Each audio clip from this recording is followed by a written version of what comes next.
students, I, Assistant Professor Pooja Sharma from Biani Group of Colleges, welcome you all on the behalf of gurukpo.com. Today I am going to present my topic on figures of speech, which are the main parts in grammar and which is also very much important in your exam. So today we shall discuss about figures of speech. So figures of speech have these characteristics. Figures of speech departures from direct way of speaking. Whenever we are speaking, so figures of speech departures from the direct way of whatever we are speaking, whatever language we are using, and used to produce a greater effect on the reader. Figures of speech also have this characteristics that they produce a very great effect on the reader, chiefly used in poetry for the sake of vividness. They are mostly used in poetry for the sake of vividness. And the fourth and the main characteristic of figures of speech that they increase the beauty and effectiveness of language. That's why figures of speech are considered as an elementary part in grammar. So today we shall discuss about the figures of speech based on similarity or likeness. There are some figures of speech which are based on similarity.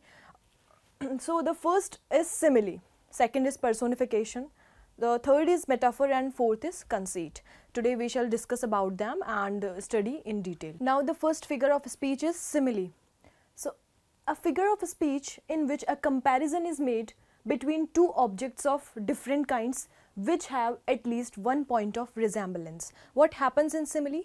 That the two objects of different kinds, but still there is one point of resemblance in them, and we can use in simile words like and as.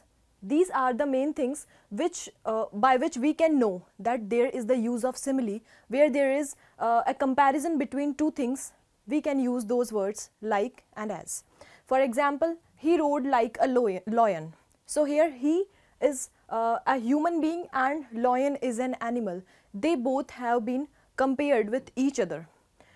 And there is also the use of like, so we can definitely say that there is the use of simile, because here is the use of word like.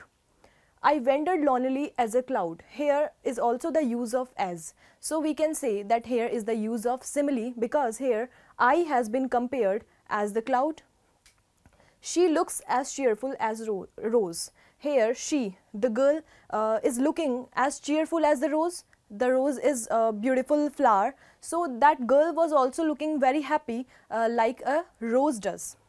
So here is also the use of simile, because here is the use of as. Now we shall talk about metaphor. Metaphor is also a figure of speech in which a comparison of the one thing with another, but there is no use of like and as which we were using in simile. So how can we know, how can we differentiate between simile and metaphor, that there is there is a comparison of the one thing with another, but in simile we use like and as, but in metaphor we don't use like and as. For example, I say life is but a walking shadow. Here life has been compared to the walking shadow, but there is no use of like and as. That's why here is the use of metaphor. Second example, I take my love is a rose. Here the love of this speaker has been compared as a rose. We shall study personification. Personification is also a very famous figure of speech. So here we have the definition of it, that when non-living things are compared as living one, okay, the non-living things are taken as they are the human beings, they are the living one. For example, if I say love is blind, so here love is an emotion, it's not a human being. So being an emotion, the speaker is saying us that love is blind. A human can be blind, but how can the love be blind? So therefore here is the use of personification in this sentence. The next example is the moon veiled her face. Here moon has been taken as a maiden who has been veiling her face. Okay, so here is also the use of personification. Time and tide waits for none. Here time and tide has also been taken as the living one. Let not ambition mock their useful toil.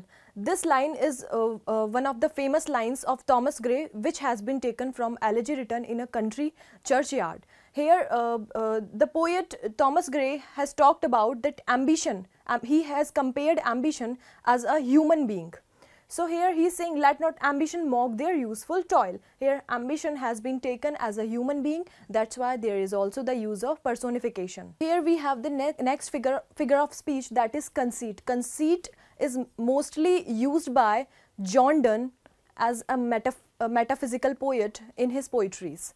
So here it's a kind of figure of speech which establishes a striking parallel between two apparently dissimilar things. The things which are totally dissimilar from each other, but still the writer or poet compares that as a conceit. For example, I take John Donne's poems, which is Valediction, Forbidden Morning, and the second is Sun Rising. In Valediction, Forbidden Morning, he has compared the separation of lovers to the moment of the legs of compass, which is totally a dissimilar things, that he is comparing the separation of the lovers with the legs of compass.